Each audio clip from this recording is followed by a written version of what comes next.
A história da humanidade está repleta de mentirosos astutos e experientes.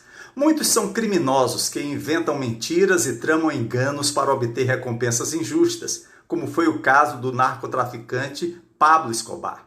Às vezes, as pessoas mentem para aumentar sua popularidade, como fez Hitler, que com suas mentiras ultranacionalistas enganou o povo alemão. Ou para encobrir maus comportamentos, como fez o nadador americano Ryan Lochte durante os Jogos Olímpicos de 2016. Alguns são políticos que mentem para chegar ao poder. E aqui são tantos os nomes que, para não deixar de citar nenhum deles, até porque a relação seria muito extensa, deixo para que você lembre de um exemplo. Mesmo a ciência acadêmica, um ambiente amplamente formado por pessoas devotadas à busca da verdade, mostrou conter uma galeria de enganadores, como foi o caso do veterinário Wang Wik-suk, da Coreia do Sul, que anunciou a produção bem-sucedida dos primeiros embriões humanos clonados, dos quais, de quebra, se poderiam extrair células-tronco. Depois, descobriu-se que as suas pesquisas eram pura fraude.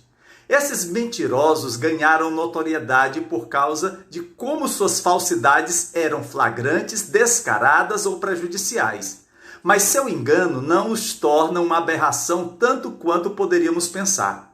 As mentiras que impostores, vigaristas e políticos fanfarrões contam apenas estão no topo de uma pirâmide de inverdades que caracterizou e caracteriza o comportamento humano por eras. Mentir, ao que parece, é algo em que a maioria das pessoas é adepta. Mente-se com facilidade, em pequenas e grandes proporções, para estranhos, colegas de trabalho, amigos e entes queridos. A desonestidade em nossa sociedade tornou-se tão fundamental quanto a necessidade de confiar nos outros, o que, ironicamente, nos torna cegos em detectar mentiras. O engano está entrelaçado no tecido social, tanto que seria verdadeiro dizer que mentir se tornou uma marca do homem caído. Será que só dele? E você? Sente-se um mentiroso? Muitos provavelmente teriam que responder sim a essa pergunta pelo menos uma vez, talvez várias vezes. Mentir é um assunto de natureza quase universal. E o interessante é que temos a tendência de classificar as mentiras. Algumas consideramos grandes mentiras, enquanto outras são insignificantes. Algumas nós criamos e outras compartilhamos. O que Deus realmente pensa sobre mentir? Ser verdadeiro é um desafio diário para você? Imagine você retornando para casa depois de um longo dia de trabalho e quando a família está se sentando para relaxar e jantar, o telefone toca. Outra pessoa atende e descobre que a ligação é para você e é um operador de telemarketing. É tão fácil dizer, diga a ele que não estou aqui. Às vezes, alguém pode dizer isso antes mesmo de parar para pensar a respeito.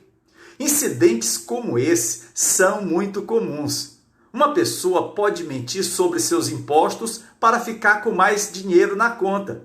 Um vendedor pode mentir para o cliente sobre um produto para fazer uma grande venda. Um homem à procura de emprego pode mentir para o empregador sobre seu currículo para ser contratado. Outra pessoa pode mentir para seu empregado, iludindo-o com aumento ou promoção fictícia, a fim de ganhar sua confiança ou mais produção. De certa forma, a mentira é um pecado muito aceito em nossa sociedade. Mas, no livro de Provérbios, capítulo 21, versículo 6, lemos: obter tesouros com uma língua mentirosa é uma ilusão daqueles que buscam a morte. Talvez você diga que já mentiu e faria isso novamente, desde que fosse para se proteger ou para não ferir os sentimentos de outra pessoa. Entretanto, uma ação errada não se transforma em certa apenas porque as consequências são graves. O pecado não se transforma em justiça apenas por causa das circunstâncias. Isso criaria uma ética situacional, onde os fins justificam os meios. A Bíblia diz que seu sim seja sim e seu não, não, pois tudo que é mais do que estes procede do maligno. Talvez um dos primeiros pecados que cometemos na vida seja mentir, porque é muito fácil de fazer. E, infelizmente, mentir é um daqueles pecados que as pessoas tendem a não considerar grande coisa. Em nossa escala humana, mentir não ocupa uma posição elevada. No entanto, vamos dar uma olhada em Provérbios 6, versículos 16 a 19. Há 6 coisas que o Senhor odeia e a 7ª sua alma detesta: olhos altivos, língua mentirosa, mãos que derramam sangue inocente, coração que traça planos perversos, pés que se apressam para fazer o mal, a testemunha falsa que espalha mentiras e aquele que provoca discórdia entre os irmãos. Observe que nesta pequena lista Deus odeia uma língua mentirosa e a testemunha falsa que espalha mentiras. Em outras palavras, Deus está dizendo: aqui estão 7 coisas que eu desprezo, que são uma abominação aos meus olhos, que são particularmente repulsivas. E 2 delas Deus despreza e envolve mentiras. Sendo assim, se queremos estar obedientes a Deus, precisamos mudar nossa perspectiva sobre como vemos as coisas. Precisamos começar a olhar para a mentira da maneira que Deus a encara. Vamos definir mentira. A mentira já foi definida como a maneira do covarde de escapar de problemas. Esta é uma definição adequada, porque às vezes é preciso alguma coragem real e fibra moral para dizer a verdade. No dicionário, a definição para mentir é proferir falsidade com a intenção de enganar, causar uma impressão incorreta, apresentar uma aparência enganosa. Às vezes, uma pessoa pode mentir sem realmente dizer palavras. Suas atitudes podem levar as pessoas a acreditar em algo que não é verdade. Mesmo que não digam a mentira abertamente, ainda assim é uma mentira. Lembre-se, fazer alguém acreditar em algo que não é verdade e fazê-lo intencionalmente é mentir. Não estou falando de um erro ou falha de comunicação que está além do nosso controle. Ao pensarmos sobre o assunto da mentira, precisamos considerar quem está servindo de exemplo para nossas vidas. E aí temos 2 alternativas: Deus ou o diabo. Quanto a Deus, ele não pode mentir. É impossível para ele fazer isso, conforme nos é declarado na carta de Paulo a Tito, capítulo 1, versículo 2. Isso significa que quando Deus diz algo, podemos absolutamente contar com isso, porque ele não vai e não pode mentir. E além de não ser o pai da mentira, Deus odeia a mentira. Provérbios 12, versículo 22 nos diz: o Senhor odeia os lábios mentirosos, mas se deleita com os que falam a verdade. E é importante deixar claro que mentir é contrário à natureza de Deus. Você recorda quando Jesus disse: eu sou o caminho, a verdade e a vida. Ninguém vem ao Pai senão por mim. Além disso, Deus proíbe seus filhos de mentir, conforme nos é afirmado em Levíticos 19, versículo 11. Não mintam, não enganem uns aos outros. Havendo até mesmo condenação para aquele que abraça a mentira. Daí encontrarmos o seguinte alerta no livro de Apocalipse 21, versículo 8. Todos os mentirosos, o lugar deles será no lago de fogo que arde com enxofre. Esta é a segunda morte. Bem, se a origem da mentira não está em Deus, vejamos a segunda opção. No Evangelho de João, capítulo 8, versículo 44, Jesus faz uma declaração esclarecedora. O diabo foi homicida desde o princípio e não se apegou à verdade, pois não há verdade nele. Quando mente, fala a sua própria língua, pois é mentiroso e pai da mentira. E quem faz essa declaração é alguém que conhece Satanás desde que ele foi criado como anjo de luz e se rebelou contra Deus. Quando as pessoas mentem, seu pai é o diabo, a fonte das mentiras, e eles vêm do maligno. Sugerir que às vezes é certo mentir é dizer que às vezes é certo parar de seguir a Deus e seguir Satanás. Essa conclusão deve ser rejeitada com todas as fibras de nosso ser. Quem é o seu pai? Não se apresse a responder. Deixe-me confrontá-lo com algumas verdades das Escrituras.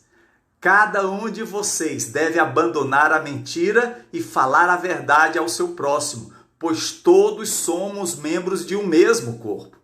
Não mintam uns aos outros, visto que vocês já se despiram do velho homem com suas práticas e se revestiram do novo, o qual está sendo renovado em conhecimento à imagem do seu Criador. O mentiroso não permanecerá na minha presença. Fora ficam os cães, os que praticam feitiçaria, os que cometem imoralidades sexuais, os assassinos, os idólatras e todos os que amam e praticam a mentira. Agora pense e responda: de quem você quer ser filho? Nunca seja aquele que desiste de se apegar à verdade. Não há nada tão precioso nesta terra para que alguém deva deixar de trilhar o caminho da verdade e, em vez disso, trilhar o caminho do diabo, a mentira. Às vezes, os homens até argumentam que a misericórdia se sobrepõe à verdade, que a misericórdia é maior do que a verdade.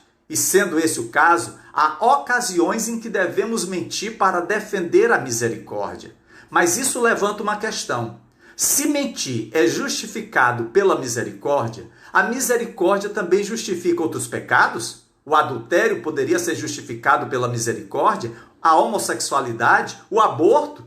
O Senhor é Deus conhecido por sua misericórdia. Contudo, a verdade e a misericórdia não são mutuamente exclusivos e não se contradizem. Obviamente, ninguém questionaria a maravilhosa misericórdia de Cristo, mas nunca lemos sobre a mentira de Jesus. O certo e o errado não são determinados pelas consequências terrenas. Às vezes, fazer o certo é muito caro. Jesus disse ao jovem rico que fazer o que é certo custaria tudo o que ele tinha. Fazer o que é certo custou ao apóstolo Paulo espancamentos e sofrimentos. Quando começarmos a determinar o certo e o errado com base nas consequências terrenas, realmente sairemos de uma visão bíblica e seguiremos por princípios mundanos. A verdade é mais preciosa do que a própria vida. Deus é o Deus da verdade e nós, como cristãos, queremos ser como Ele. Lembre-se do que Jesus disse: não temais os que matam o corpo e não podem matar a alma. Temei antes aquele que pode fazer perecer no inferno tanto a alma como o corpo. Há uma antiga história sobre um menino que tinha problemas em contar mentiras. Então seu pai queria lhe dar uma lição. O pai pegou um pedaço de madeira nova e cravou 10 pregos na madeira. Ele então chamou seu filho e disse-lhe: filho, você recentemente contou 10 mentiras. Eu quero que você volte e as conserte. Para cada uma que você corrigir, vamos remover um prego da madeira. Então o garotinho começou a consertar suas mentiras. Quando ele terminou e o 10º prego foi puxado da madeira, o pai do menino disse: bem, como está? O menino respondeu: os pregos sumiram, mas as marcas ainda estão na madeira. Seu pai disse: agora você aprendeu a lição. Mentir causa danos que às vezes são impossíveis de corrigir. Caso haja pregos ou marcas daqueles que já foram arrancados, lembre-se que o Senhor é quem perdoa todos os teus pecados e cura todas as tuas enfermidades. E Ele te diz: não tema, pois eu estou com você. Não tenha medo, pois eu sou o teu Deus. Eu te fortalecerei e te ajudarei. Eu te segurarei com a minha mão direita vitoriosa. Que a verdade reine em sua vida, em nome de Jesus. Amém.